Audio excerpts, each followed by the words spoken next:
MT world facts के मुअज़्ज़ज़ दोस्तों, मैं हूँ मारिया ताहर। सुल्तान सलाहुद्दीन अय्यूबी ने यरूशलेम कैसे फतह किया?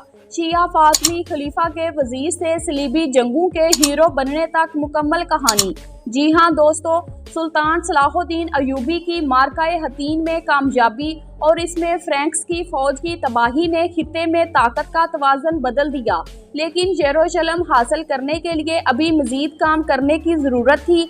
अगले 7 हफ्ते उन्होंने सल्तनत यरूशलेम में कई ज़बरदस्त मुहिमात की, जिनमें से कई की क़ियादत उन्होंने खुद की।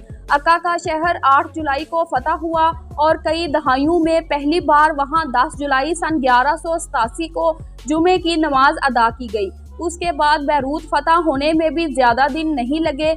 अश्कीलोन को फतह करने में 2 हफ्ते लगे। यहाँ भी सलाहुद्दीन ने शहर वालों के साथ सख्ती नहीं की। वो कत्ले आम का सिलसिला नहीं चाहते थे और चाहते थे कि कहीं पर उनके खिलाफ ज़्यादा मुज़ाहमत ना हो, और इन शहरों के करीब मुसलमानों की भी आबादियाँ थीं। अश्कीलोन के बासियों को यरूशलेम जाने का मौका दिया गया, जहां वो पनाह गज़ीनों की इस बड़ी तादाद का हिस्सा बन गए, जो मजहबी जज्बे से यरूशलेम के दिफा में हिस्सा डालने के लिए वहां पहुंच रहे थे। जी हाँ दोस्तों, सुल्तान सलाहुद्दीन 20 सितंबर 1187 को यरूशलेम पहुंचे। शहर पर तीरों की बारिश थी। हर तरफ नकारों, ढोल और शदीद नारों का शोर गूंज रहा था। शहर में तीरों से इतना नुकसान हुआ कि उस वक्त लातीनी मसीही दुनिया के सबसे बड़े अस्पताल सेंट जॉन अस्पताल को भी जख्मियों से निमटने में मुश्किलात पेश आने लगी। जी हाँ दोस्तों, सुल्तान ने कहा कि मार्काए हतीन में कामयाबी और यरूशलेम की दीवारों के बाहर उनकी मौजूदगी खुदा की नुसरत का सबूत है। जी हाँ दोस्तों, सुल्तान ने अपनी तकरीर का एहतमाम इस अज़म पर किया कि वो यरूशलेम से उस वक़्त तक नहीं जाएंगे जब तक डूम ऑफ द रॉक या कुबतुल सखरा पर उनका कब्जा नहीं हो जाता। मार्काए हतीन में शिकस्त के बाद किसी मसीही अमदादी फौज की आमद का इम्कान ख़त्म हो चुका था। यरूशलेम के बादशाह तो मार्काए हतीन में कैदी बन गए थे और उनकी जगह शहर के मुंतज़म बालियान को अंदाज़ा हो गया था कि खेल ख़त्म हो गया है और हथियार डालने के लिए मुज़ाकरात शुरू करने का वक़्त आ गया है। हथियार डालने की तारीख 2 अक्टूबर तय की गई, जो जुमे का दिन था, और सन 1187 की ये रात मेराज की रात भी थी। इस तारीख की वजह से यरूशलेम की फतह का मंजर देखने के लिए सूफियों, दरवेशों और उलमा को भी वहां पहुंचने का वक़्त मिल गया।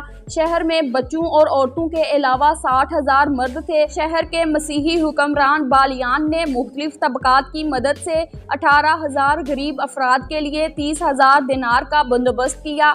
अगले कुछ हफ्तों तक शहर में लोग अपना सामान बेचकर अपनी आज़ादी के लिए पैसों का बंदोबस्त करते रहे। सब के लिए 10 दिनार कीमत तय करने पर सुल्तान सलाहुद्दीन अय्यूबी तनकीद का निशाना भी बने, क्योंकि अमीर लोग बआसानी ये पैसे देकर अपने कीमती सामान के साथ यरूशलेम से जाने में कामयाब हो गए।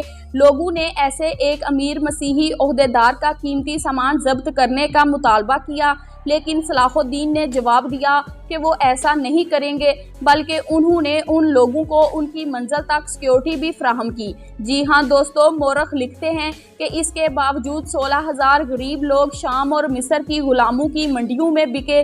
मसीही कब्जे में तकरीबन 9 दहाइयों में तमाम मुकद्दस मकामात पर मसीहियत की छाप लग चुकी थी। सुल्तान ने हर जगह को इस्लामी तकाज़ों के मुताबिक बहाल करने का हुक्म दिया।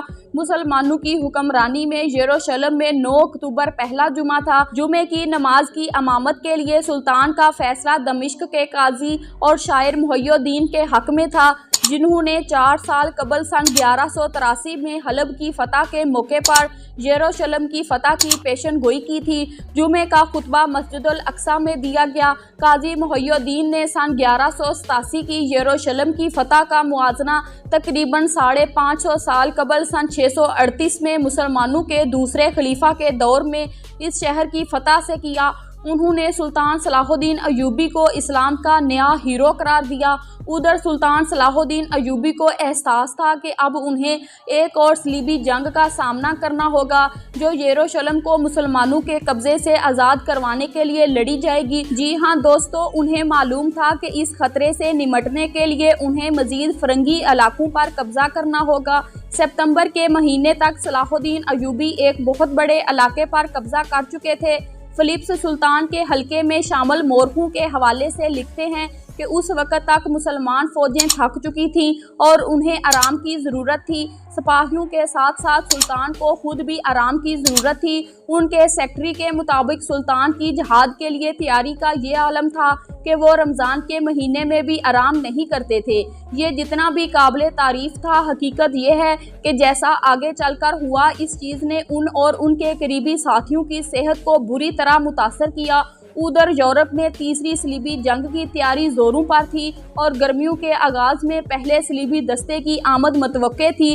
पादरियों और मसीही अमरा ने मगरबी यूरोप के दौरे किए और लोगों से कहा कि मशरक़ में मुसलमानों के हाथों बहुत मसीही खून बहा है और मुक़द्दस मकामात की तौहीन मामूल बन गया है। सुल्तान के बारे में कहा गया कि वो मसीहियत को ख़त्म करना चाहते हैं। यरूशलेम की शिकस्त लातीनी मसीही दुनिया के लिए बहुत बड़ा दचका था, जिसकी इससे पहले लातीनी दुनिया में मिसाल नहीं थी और वाक़े का मौजब और मरकज़ी किरदार के तौर पर सुल्तान सलाहुद्दीन अयूबी से बुरा शख्स कोई नहीं हो सकता था।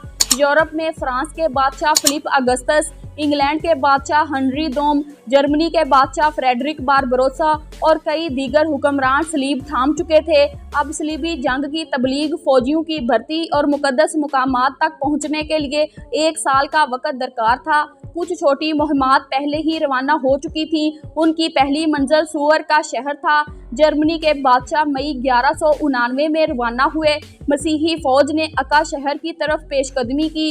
उन्होंने अगस्त के आखिरी हफ्ते में अक्का के सामने ऐसी जगह पड़ाव डाला कि उन्हें साहल से अमदाद हासिल करने में कोई परेशानी ना हो।